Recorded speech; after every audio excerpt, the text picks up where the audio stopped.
saudara yang terkasih dalam nama Tuhan kita Yesus Kristus. Tuhan bisa memakai siapa dan kapan saja. Dalam 1 Timotius 1 ayat 16, tetapi justru karena itu aku dikasihani agar dalam diriku ini, sebagai orang yang paling berdosa, Yesus Kristus menunjukkan seluruh kesabarannya. Dengan demikian aku menjadi contoh bagi mereka yang kemudian percaya kepadanya dan mendapat hidup yang kekal. Memang ketika Roh Kudus menginsafkan seseorang, pada saat itu ia merasa dirinya adalah orang berdosa. Keyakinan ini adalah hal yang sangat terasa. Roh Kudus mengambil dan mengaplikasikan kebenaran Tuhan sehingga menembus hati orang itu, dan pada saat ia merasakan perlunya bertobat. Begitu juga kita telah menyadari kegagalan di hidup kita dan kemudian menerima kasih karunia dan pengampunan Tuhan, kita akan mengetahui kebenaran ini. Itu mungkin tidak berdampak begitu kuat kepada kita pada saat kita mulai belajar untuk hidup dengannya. Tetapi cepat atau lambat akan ada perubahan dalam cara hidup kita. Di dunia ini tidak ada seorang pun yang sempurna. Orang yang menyangkal bahwa mereka adalah orang berdosa sama sekali tidak pernah dekat dengan Tuhan. Mereka yang telah mengalami pertemuan dengan Tuhan yang Maha Suci akan sadar akan keadaan diri mereka sendiri, bahwa mereka adalah orang-orang berdosa yang telah ditebus. Ini sini ya. Dia kan ingin jadi kayak saya, pengawal rahasia. Secret Service kan. Tugas langsung dari presiden kan, kayak saya dulu. Saya larang, saya tidak boleh. Kenapa tidak boleh?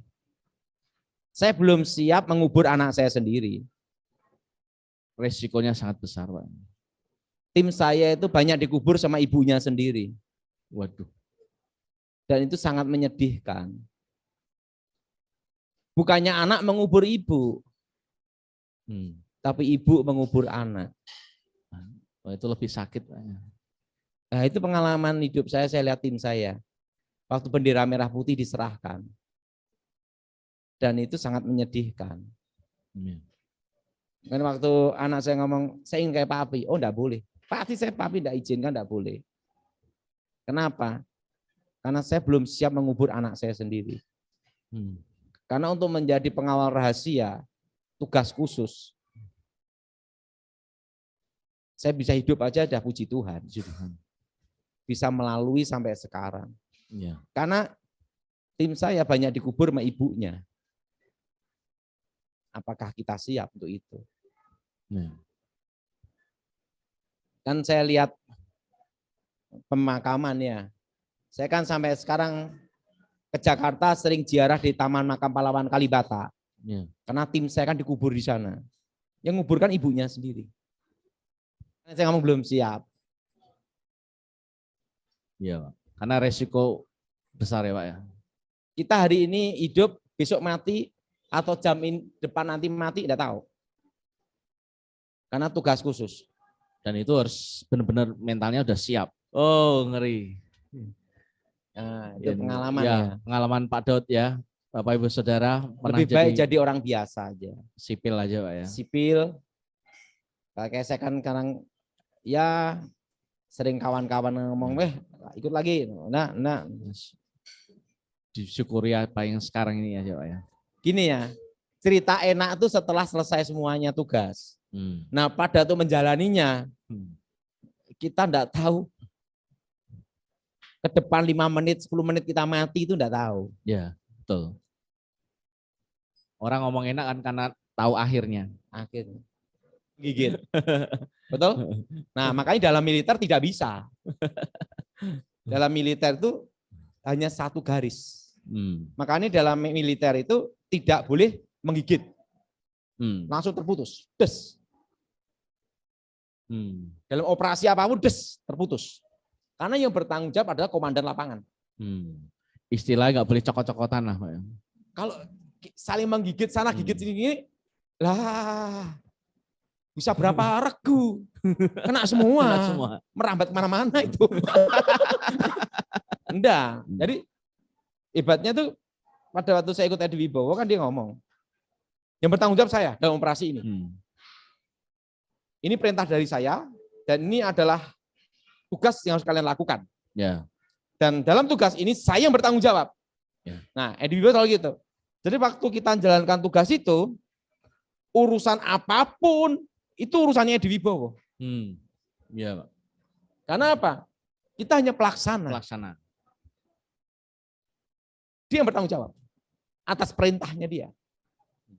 Tapi kalau kita menjalankan di luar perintahnya, di luar sistem, ya itu urusan kita. Beda. Dibedakan di sini antara tugas dan bukan. Ya. Makanya ingat ya, militer itu, TNI, itu kan bersama rakyat, untuk rakyat, kembali ke rakyat, berjuang bersama rakyat. Ya. Nah, itu kan untuk rakyat. Nah, jadi beda. A, B, gitu. Tidak boleh saling apa? Menggigit. Makanya saya condong kalau pemimpin calon presiden dari militer. Untuk kalau Pak Jokowi kan dari sipil. Ya. Nah, tapi dia diberkahi Tuhan, ketegasan juga. Ya. Tetapi untuk Pilpres 2024 itu diperlukan militer. Karena apa? Kondisinya beda. Beda gimana kondisinya? Pertama, kondisi sekarang. Perang Rusia, invasi Ukraina. Karena presidennya Ukraina kan penyanyi pelawak. Enggak tahu strategi perang, ya untuk main-mainan.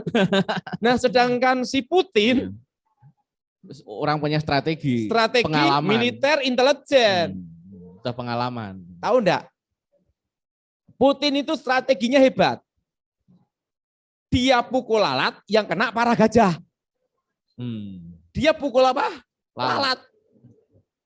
Dia tidak pukul gajah loh. Jadi hanya pukul lalat aja. Tapi yang kena gajah. Ada juga yang mukul gajah kenanya lalat.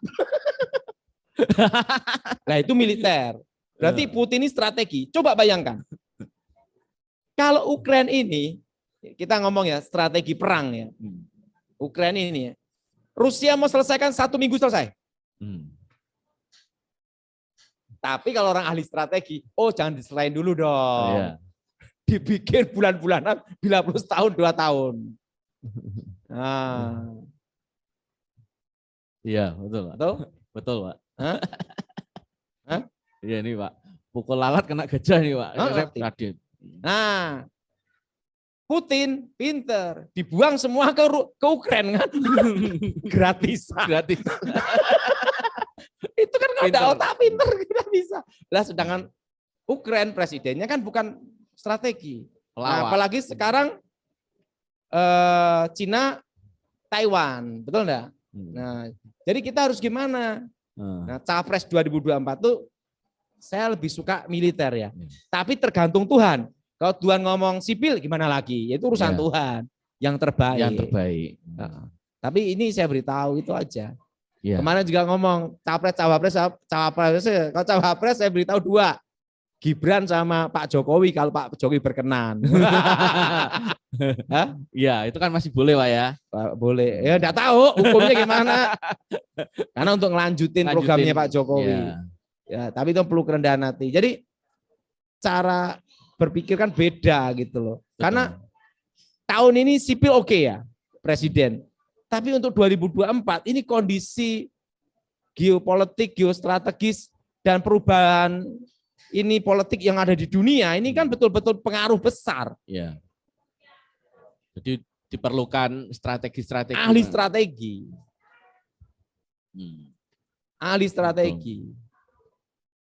Seperti Bapak Luhut Binsar Panjaitan, itu kan ahli strategi, pengalaman perang kan dia. Dari Gultor kan. Nah, jadi cara berpikir kan beda ya. Mazmur 126 ayat 4. Pulihkanlah keadaan kami ya Tuhan, seperti memulihkan batang air kering di tanah Negeb. Kita harus percaya bahwa di dalam Tuhan ada berkat, pertolongan, kesembuhan, dan juga pemulihan di segala aspek kehidupan kita. Tuhan Yesus sendiri berkata, "Aku datang supaya mereka mempunyai hidup dan mempunyainya dalam segala kelimpahan." Ini ada dalam Yohanes 10 ayat 10b. Namun untuk mengalami berkat dan pemulihan Tuhan ada syaratnya sebagaimana yang disampaikan Tuhan kepada bangsa Israel dalam 2 Tawarik 7 ayat 14. Dan umatku yang atasku namaku disebut, merendahkan diri, berdoa dan mencari wajahku, lalu berbalik dari jalan-jalannya yang jahat, maka aku akan mendengar dari surga dan mengampuni dosa mereka, serta memulihkan negeri mereka.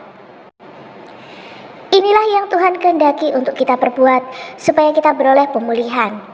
Yang pertama, kita harus merendahkan diri di hadapan Tuhan dan mengakui dosa-dosa kita. Alkitab menyatakan dengan jelas di dalam Matius 23 ayat 12, barang siapa meninggikan diri, ia akan direndahkan, dan barang siapa merendahkan diri, ia akan ditinggikan.